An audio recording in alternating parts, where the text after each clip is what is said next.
This is the K-State Radio Network, and you're tuned to Agriculture Today. Thanks once more for being along with us. Into the grain market scene we go with comments from grain market economist Dan O'Brien, K-State Research and Extension. He's with us, as you know, every Friday right here. As we look across the spectrum of the grain trades, wheat, Dan, is the front runner right now, and that's despite slow exports. What's going on? Well, I'd say when you kind of break apart the price directions, both in the futures and the cash and basis, and look at the supply demand fundamentals, you have a kind of a mixed picture of things. Without question, you look at these major futures contracts that we're looking at, the lead Dees hard red winter wheat, which closed yesterday at 747 and 3/4, and in a strong uptrend, not abating at all. If anything, accelerating of late. We took out highs of last April that were in the 725, 735 area, and again, gaining 20 cents on top of that. So strong wheat prices.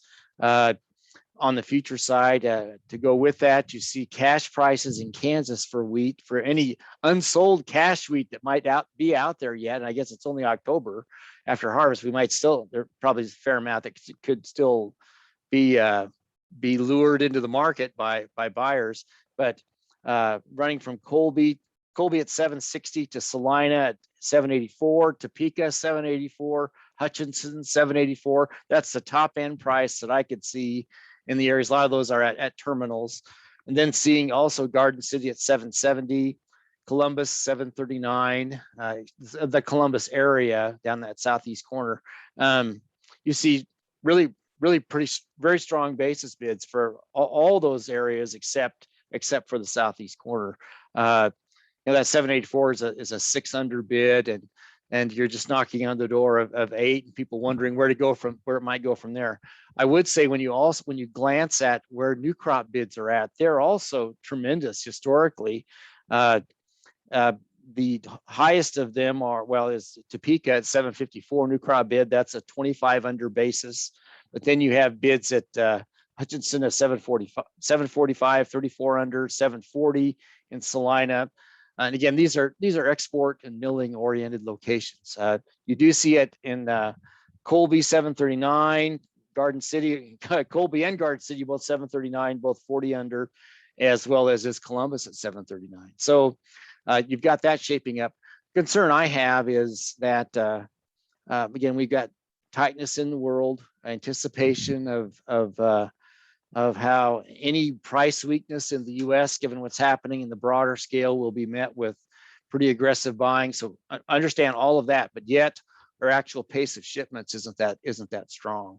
In the week ending October the 21st, we had just under 7 million bushels actually shipped. We need a pace of about literally 18 to meet the USDA's latest projection of 875 million bushels for the marketing year, and we're 21 weeks into that, 22 actually now. That USDA data trails. So we're and in terms of what's been bought, it had about 53% of that USDA projection bought, and we're about 40% of the way through the marketing year, and that's just kind of positive to neutral to positive. So I'm not trying to talk down the wheat market, but it's, I think, broader concerns about production problems elsewhere in the world, and thoughts that might lead to a lot of buying in the U.S. are probably more the issue that's holding up the market than the actual shipments that are happening. So there's a little bit of vulnerability there at these high prices, and maybe the high prices are holding off purchases. That could be happening. But if you're seeing that, then you wonder about tops coming in the market, or at least a pause until the rest of the world catches up. So we're talking about pausing at cash prices 784, just under 8. Well, I guess this comes with the territory. So, not a bad place to park. Right. A wheat producer, that's for sure. Corn now is showing a tendency toward the upside. That market, once more, exports are sluggish here, but perhaps you say this is reflective of what we see happening in ethanol revenues now. Well, yes.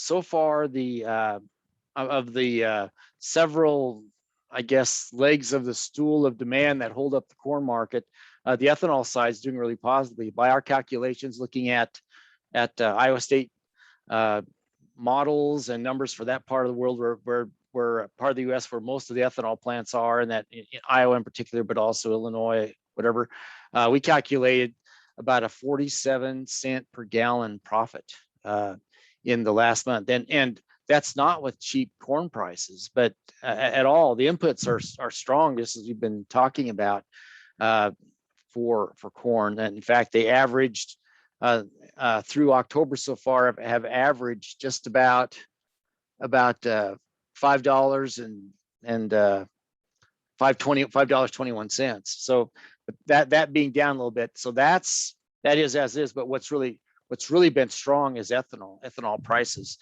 Distillers grains have actually weakened some, but when you look at a chart of where ethanol prices have gone, we have that in our supportive notes. We're at the highest level we've been at since basically the real glory days of back in 2013 and 14. So shooting to the higher side in areas we haven't been for a while, and here this month at about 47 cents profit, and an estimate last month of about 24. First time in about 18 months we actually have shown any profit in that industry. So here we're harvesting corn, ethanol with strong fuel prices holding up well, and that's really positive. In terms of corn exports, we're just kind of so by my calculations anyway. We had a pace for the week ending the 21st of October, about 27 million bushels actually shipped, and we need a pace of about 52 to really meet the USDA's projection of 2.5 billion bushels. So ethanol strong, exports not much yet, but looking like it's going to come. We do have pretty good forward purchases, about 47% of the way to the USDA's projection. Bought ahead, that can switch out, but bought ahead, and about 15%, about 8 weeks of that marketing year going. So prospects looking better for corn than they are for wheat, really. I would also say that we're kind of in a waiting mode also for the grain sorghum exports to really come to town in quantity. I would also say that in driving out of Western Kansas, I see sorghum coming out of the fields now. So the time for sorghum to really start moving is probably be when that crop's largely in the bin, and that's in 3-4 weeks probably. I'm just guessing. But there's a lot of sorghum still to be cut in different parts of the state, and we really can't expect fireworks in that market yet until we got the supplies ready to head down the river or on rail down to the ports, and then we go from there. Yeah. Before we move on to soybeans, Dan, to ask here, with all of this happening, is the post-harvest low already in for corn? Well, by what the futures are doing, the futures are for corn have, they closed yesterday at 562, and they were down to about 510 here 2-3 weeks ago. It got down to low of 5. So if the general attitude of the market towards large supplies coming in and everything just crashing down seems to be past, that's what happened in September and about 2-3-4 weeks ago in October September.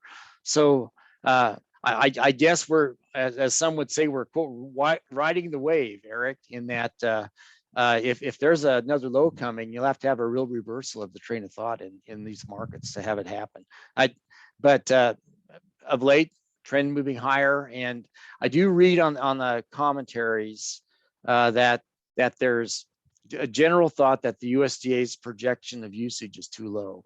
So that's okay. We understand that, but that does bring a hint of caution in that what will reality bring, and once we get stocks reports in and get more data, as opposed to what we have now, which are expectations that we'll do better than what the USDA's projection is. So what that does, it just, here it's about the end of October.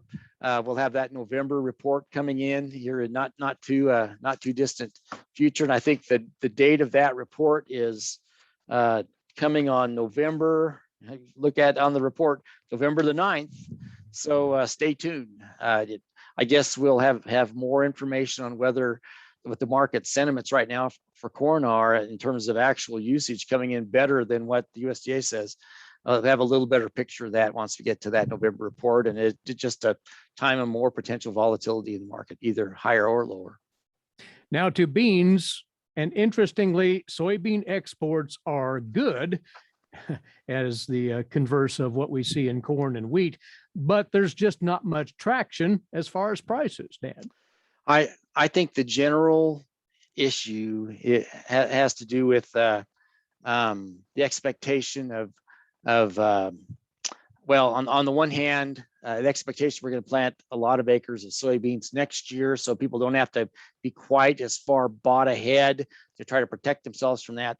And in South America, they've had some rains. They haven't, with the feared La Nina patterns that could still emerge and damage that crop, haven't held off rain so far. So they're planting. They have moisture down there, and if they're underway with that, then we start to see supplies coming out of South America latter January on into February. So when we see a weekly export like we just had on October the 21st of 88 some million bushels, and we need 41 for the whole marketing year weekly average to get there, really that's kind of a deceptive number. We in essence, we've got a 6-month marketing year. So we probably, if we have 88 now, we probably need double the 52-week pace to match a 26-week pace.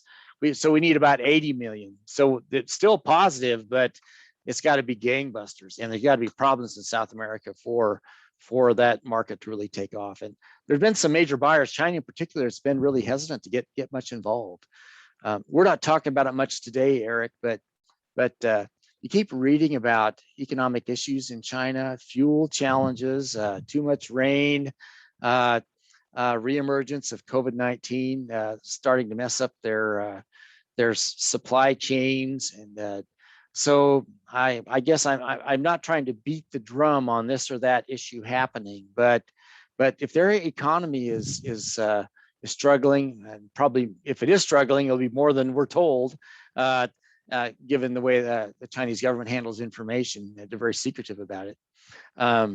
Then that's kind of a harbinger out there for us to be wary of. These world markets are so dependent on what China does, and we've always kind of rested our hats on the idea that, well, they have a lot of people and they're going to have to feed them, and they'll roll out the checkbook and buy whatever they have to.